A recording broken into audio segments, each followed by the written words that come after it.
महर्षि दयानंद सरस्वती योग संस्थान आर्य समाज महरौनी के तत्वावधान में विगत 2 वर्षों से भी अधिक समय से चल रहे आर्यों के महाकुंभ के सम्माननीय संचालक आर्य रत्न मित्रवर शिक्षक लखनलाल जी आर्य, हमारे आज की मुख्य प्रवक्त्री आचार्य श्रुति शास्त्री जी, आचार्य भवदेव शास्त्री जी, मान्य श्री गोविंद यादव जी, हमारे प्रोफेसर वेद प्रकाश जी शर्मा, माननीय वानप्रस्थी पुरुषोत्तम मुनि जी, अनिल कुमार नरूला साहब, माता चंद्रकांता जी आर्या, दया आर्या जी, माता कमला हंस जी इत्यादि सभी समस्त श्रोता बंधुओं को हार्दिक अभिनंदन। और साथ ही साथ विवाह संस्कार सुखी गृहस्थ जीवन का आधार विषय पर चर्चा उपदेश के रूप में चल रही है। निसंदेह विवाह संस्कार एक ऐसा प्रसिद्धतम संस्कार है जिसका संपूर्ण मानव समाज में सबसे ज्यादा प्रसिद्ध है। कोई भी मानव सभ्य बनना चाहता है या उसकी सांस्कृतिक विरासत कुछ बने, इसके लिए उसे संस्कारों में युक्त होना पड़ता है। और यही कारण है कि संस्कार जिसमें विवाह अत्यंत महत्वपूर्ण है, और इस अत्यंत महत्वपूर्ण संस्कार को दुनिया के हर लोग करते हैं। हालांकि यह विवाह संस्कार विभिन्न स्थानों पर विभिन्न तरीके से होता है। महर्षि देव दयानंद जी महाराज ने सत्यार्थ प्रकाश के चतुर्थ समुल्लास में विवाह एवं गृहस्थम विषय दिया है, और दूसरी तरफ संस्कार विधि में 16 संस्कारों की श्रेणी में 13वां संस्कार विवाह संस्कार को रखा है।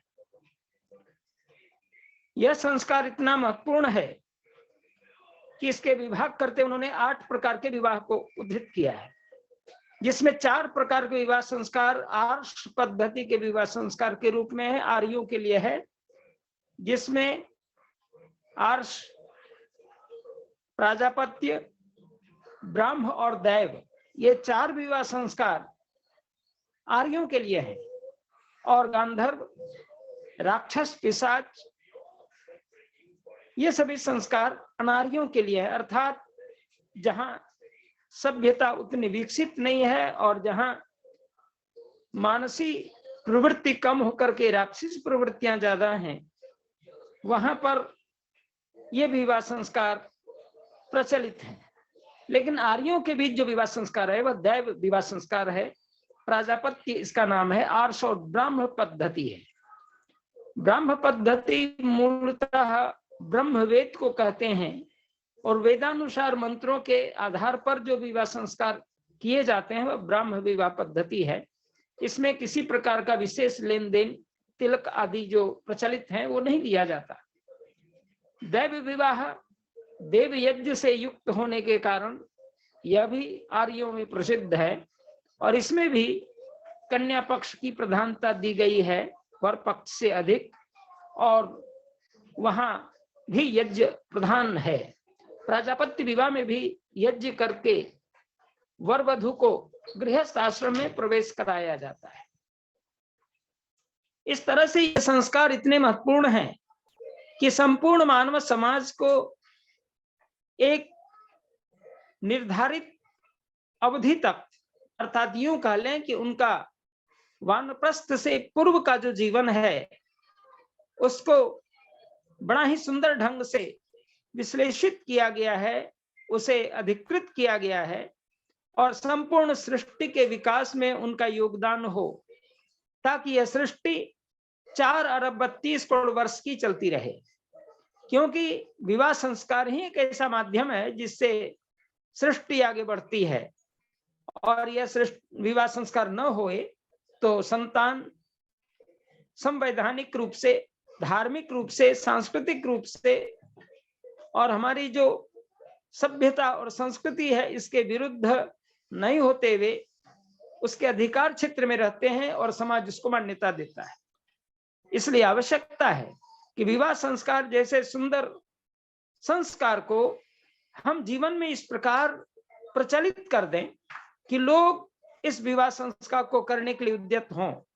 क्योंकि जितने भी संस्कार आज प्रचलित हैं, खास करके विवाह तो सर्वोत्तम प्रसिद्ध है, और उसमें जो भी किए जाते हैं उसमें समय देना चाहिए और उसे प्रयास करना चाहिए कि हम उसको, महर्षि दयानंद सरस्वती ने जो लिखा है कि गोधूली वेला में वर का आगमन हो जाना चाहिए कन्या के यहाँ, ताकि गोधूली वेला में उनका सम्मान हो, वर पक्ष का सम्मान हो, और वर पक्ष के सम्मान के बाद जो द्वार पूजन आदि की चर्चा लौकिक में है वो वस्तुतः स्वस्ति शांति वाचन का पाठ करते हुए कन्या पक्ष की ओर से वर पक्ष का सम्मान होता है।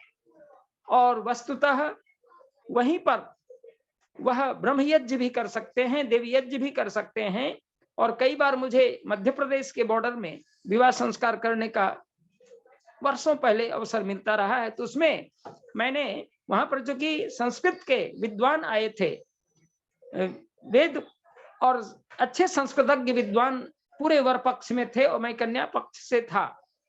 तो कन्या पक्ष में जो हमारे उसमें सराती गण थे, वे भी संस्कृत के अच्छे विद्वान लोग थे। उन्होंने कहा कि शास्त्री जी, उधर से जो भी विद्वान पंडित आ रहे हैं वो संस्कृत में वाचन करेंगे तो आपको भी संस्कृत में ही बोलना होगा। हमने कही तो और प्रसन्नता की बात है कि संस्कार अगर संस्कृत में हो और वार्तालाप संस्कृत में हो तो यह तो अद्भुत समा बन जाएगी। कहा कि तब क्या क्या करना होगा। लोग तो गणेश पूजन कराते हैं, मंडप ये द्वार पूजन में गणेश पूजन यहाँ के पंडित करवाते हैं, आप क्या करवाएंगे? और उधर से आने वाले पंडित भी यदि गणेश पूजन के लिए आपको आग्रह करेंगे तो आप क्या करेंगे? हमने कहा कि अग्निर्वै देवानां मुखम, अग्नि ही समस्त देवताओं का मुख है, और अग्निर्वै प्रजापति ही, अग्नि प्रजापति है, और हमारा संपूर्ण यज्ञ का प्रधान द्रव्य अग्नि ही है। और अग्नि इतना महत्वपूर्ण है कि ऋग्वेद का पूरा प्रारंभ इसी से हुआ है, अग्नि सूक्त से। और अग्नि सूक्त में अगर चर्चा की जाए तो अग्नि सूक्त जो है संपूर्ण ऋग्वेद में 126 बार सूक्तों के आधार पर हुआ है, और इसका इतना प्रधान स्वरूप है कि पूरा गृह सूत्र में अग्नि की विशेष महत्ता आई है। तो मैंने कहा कि वहां पर अग्निहोत्र किया जाएगा, दैनिक यज्ञ किया जाएगा। जब उधर से पंडित वर्ग आए, हमने कहा स्वागतम पंडित वर्याः वर पक्ष यात्रिणः, तो उन्होंने बड़ा आश्चर्य से कहा कि स्वागतम स्वागतम। हमने कहा सुस्वागतम एव अत्र कन्या पक्ष द्वारे, अतस्तु अहम वैदिक गणेश पूजन करणाय अत्र समागतोस्मि। वैदिक गणेश पूजनम इति शब्दं श्रुत्वा सर्वे पंडिताः आश्चर्यचकिताः आसन्। कथं केन प्रकारेण भविष्यति वैदिकं गणेश पूजनम? अहम कथयामि कि गणेश पूजनम तो वैदिकी प्रक्रिया विद्यते, परमपिता परमेश्वरस्य नाम ओम इति कथ्यते, किंतु गुणात्मक नाम, गुणवाची नाम यदि कोपि वर्तते, गुणवाची नाम यदि किंचिदपि वर्तते तस्य नाम गणेशः। गणानाम ईशैति गणेशः, गणानाम तो गणपतिं गुह्वामहे, निधिनाम तो निधिपतिं गुह्वामहे। अयं तु वेदमन्त्रः विद्यते, यजुर्वेदे विद्यते, अतस्तु अनेन वेद मंत्र प्रमाणेन अहम गणेश पूजनम करिष्यामि। अतस्तु अग्निहोत्रम कार्य द्वारा गणेश पूजनम अभवत। वहां पर गणेश पूजन वैदिक रीति से यज्ञ करके और गणानाम तो इसका उच्चारण करते हुए जब मैंने इसका पूजन करवाया 15 से 20 मिनट के अंदर, तो बड़े आश्चर्य में पड़ गए। बोला कि तो बहुत अच्छा है पंडित, यहाँ कहाँ से आए हैं? बोले बिहार के पंडित हैं। बोले बिहार में भी ऐसे ऐसे लोग संस्कृतज्ञ हैं? हमने कहा बिहार में क्या नहीं है, बिहार में एक से एक रत्न भरे पड़े हैं और उन रत्नों का उपयोग समय पर होता है। तो बड़ा आश्चर्य हुआ। और इस प्रकार से जब वहां पर कार्यक्रम हुए, फिर सब लोग मेरे पक्ष में हो गए, पूरी बारात पार्टी मेरे पक्ष में आ गई, और उसके बाद लगातार 3 घंटे का विशेष कार्यक्रम हुआ विवाह संस्कार के संपूर्ण विधियों की व्याख्या के साथ। और यदा कदा लोगों ने कहा कि संस्कृत भी आप बोलते हैं तो संस्कृत में भी उसकी विधियों को समझाइए। इस प्रकार से संस्कृत हिंदी का सम्मिश्रण करते हुए विवाह संस्कार का महत्व। हाँ, हम 5 मिनट का समय आपको इसलिए दे रहे हैं कि आप जो हम जो विवाह पद्धति देखते हैं समाज में, ठीक है ना, उसमें और इसमें थोड़ा सा तुलनात्मक जो चर्चा करें, ताकि हमारी विवेचन किया जाना चाहिए। हाँ, तो नौजवान पीढ़ी जुड़ी हुई है, वो कुछ हाँ, बहुत अच्छा है। इसमें कहाँ त्रुटियां हो रही हो, इसमें कहाँ अच्छाई है, थोड़ा ये बताएं हमारी। हाँ, देखिए, विवाह संस्कार का जो वैदिक स्वरूप है और जो विवाह संस्कार का लौकिक स्वरूप है, इसको समझने की आवश्यकता है। विवाह संस्कार का लौकिक स्वरूप के अंदर कन्या को जब प्रवेश कराया जाता है, तो आप देखते होंगे कि लोग पहले कहते हैं कन्या निरीक्षण करा दीजिए। कन्या निरीक्षण प्रथम पौराणिक लोग कराते हैं, लेकिन और जो पदार्थ वो देते हैं वो हमारे यहाँ भी वैदिक रीति में भी उसकी आवश्यकता पड़ती है, लेकिन कन्यादान के बाद इसकी आवश्यकता पड़ती है। लेकिन पौराणिक जितने भी पंडित गण हैं वे कहते हैं कि और जो भी घर वाले हैं आए हैं कन्या पक्ष के यहाँ वर पक्ष वाले, तो पहले वर पक्ष वाले कहते हैं कि कन्या निरीक्षण करा दीजिए पंडित जी। और बहुत लोग सोचते हैं कि कन्या निरीक्षण भी कोई विधि है और उसमें वही वस्त्र आभूषण आदि का वो दान कर देते हैं, कन्या को देते हैं हाथ में। लेकिन वेद के अंदर विवाह संस्कार में आप देखेंगे कि यह बाद में नहीं है, यह बाद में दिया गया। क्यों दिया गया? इसलिए कि वधु को आप वस्तु दान कर रहे हैं, वस्त्र आभूषण आदि दे रहे हैं, तो वैदिक विवाह संस्कार में यह प्रकरण आया है। पहले वर वधु का स्वागत विधान, और वर वधु का स्वागत विधान जब हो जाता है उसमें भी 3 प्रकार के जल से, आसन विष्टर आदि 3 प्रकार के जल से फिर कन्यादान होती है। कन्यादान के पहले एक गोदान विधि आती है, और कन्या का प्रतिग्रहण जब कन्या पक्ष वाले वर के हाथ में कन्या को पकड़ा देते हैं, उस समय ही कन्या वर पक्ष की हो जाती है। और वर पक्ष का अब दायित्व बनता है कि वो अपनी वधु को सजाए, वधु को, अपने वधु को, कुल वधु को अच्छी तरह वस्त्र आभूषण दे। उसके पहले तक कन्या वर पक्ष की नहीं हुई है, जब तक कि वह दान कर दी नहीं जाती है, जब तक वह कन्या का प्रतिग्रहण नहीं होता, कन्या पक्ष वाले कन्या के हाथ को वर के हाथ में नहीं दे देते, तब तक वह कन्या निश्चित रूप से कन्या पक्ष की और नहीं है, कन्या वाले की है, वर पक्ष की तो है नहीं। इसलिए वर पक्ष वाले को उस समय देना चाहिए ये विधि। और इस चीज को मैं जब समझा देता हूं तो लोग आश्चर्य, बहुत अच्छे प्रसन्नता पूर्वक कहते हैं कि नहीं नहीं, ये वैदिक रीति ठीक है, आप जो करा रहे हैं वो कराइए, कहीं कोई आपत्ति हम लोग को नहीं है। और ये तो उस समय भी एक बात आ गई थी जब अभी सिक्किम के महामहिम राज्यपाल माननीय श्री गंगा प्रसाद जी, उनकी नथनी का विवाह संस्कार था और मुझे पौरोहित्य के लिए उन्होंने बुला लिया। तो वहां भी ये बात आ गई जो कन्या पक्ष वाले की, कन्या निरीक्षण वो लोग पहले करते हैं। हमने कहा कन्या निरीक्षण नहीं होगा, पहले हम लोग वर को बुलाइए और कन्या को बुलाइए, मंडप पर बैठाइए, कन्या वर का स्वागत करेगी, विस्तर देगी, आप लोग सभी बाराती लोग बैठ जाइए, कहीं कोई चिंता नहीं, आप लोग बैठिए। और समय पर जब हम आपको मांगेंगे तब, क्योंकि पंडित हम हैं, आप पंडित नहीं हैं, आप तो विवाह संस्कार कराने ना आए हैं, तो जो पंडित जी यहाँ पर कराएंगे वो करना चाहिए और बुद्धिपूर्वक समझ लीजिए। और पूरे, अगर किसी को दिक्कत है तो आप प्रश्नोत्तर कीजिए, शास्त्रार्थ कीजिए, मैं तैयार हूं। तो सब लोग, और महामहिम जी बोले कि नहीं नहीं एकदम ठीक, हमारे पंडित प्रोफेसर हैं, फलना है, संस्कारों पर बड़ा उन्होंने काम किया है, ये जो कहेंगे वही होगा, दूसरा कुछ भी हम नहीं कर सकते।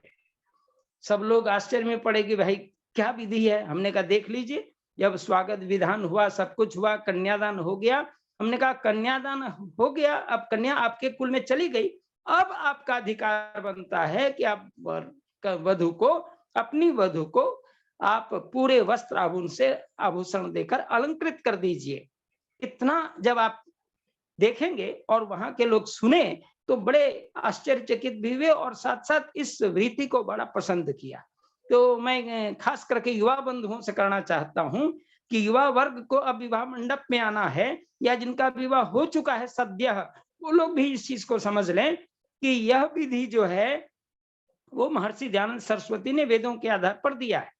और उसके बाद एक मंत्र आता है, जिस मंत्र में कहीं भी लोग कहते हैं वैदिक विवाह संस्कार में कहीं जो है तलाक की बात होगी, लेकिन देखेंगे वेद के अंदर कहीं भी तलाक की चर्चा ही नहीं है, क्योंकि तलाक वहां होता है जहां पर निकाह होता है। निकाह मुसलमानों में चलता है, हमारे यहाँ निकाह होती नहीं है, यहाँ तो विवाह होता है। विशेष प्रकार से आप उसको वर्ण करते हैं, और विशेष प्रकार से वर्ण करते हुए मंत्र में कहते हैं, गृभणामि ते स्वभगत्वाय हस्ता में आपत्याचर दृष्टि में यथासा। मैं इस कन्या का हाथ वृद्धावस्था पर्यंत तक पकड़ने का व्रत लेता हूं। तो वृद्धावस्था पर्यंत तक पकड़ने का व्रत का मतलब उनके हाथ को मैं संभाल रहा हूं। और कन्या भी कहती है कि मैं इनको पति के रूप में स्वीकार कर रही हूं, और वर भी कहता है मैं इसको पत्नी के रूप में स्वीकार कर रहा हूं। और इस प्रकार से एक दूसरे को, इतना अच्छे मंत्र इसमें आए हैं और इतना सुंदर मंत्र है। उन मंत्रों पर विचार करते हुए जब उनके अर्थों पर विचार करके श्रवण करा दिया जाता है, सुना दिया जाता है, तो लोग विवाह संस्कार की वैदिक महत्ता को समझते हैं। और कहीं भी इस तरह से बहुत बहुत आभार की चर्चा पंडितों नहीं है। के महापंडित सम्मानीय व्यासनंदन शास्त्री जी, हमें आपके ऊपर गर्व है।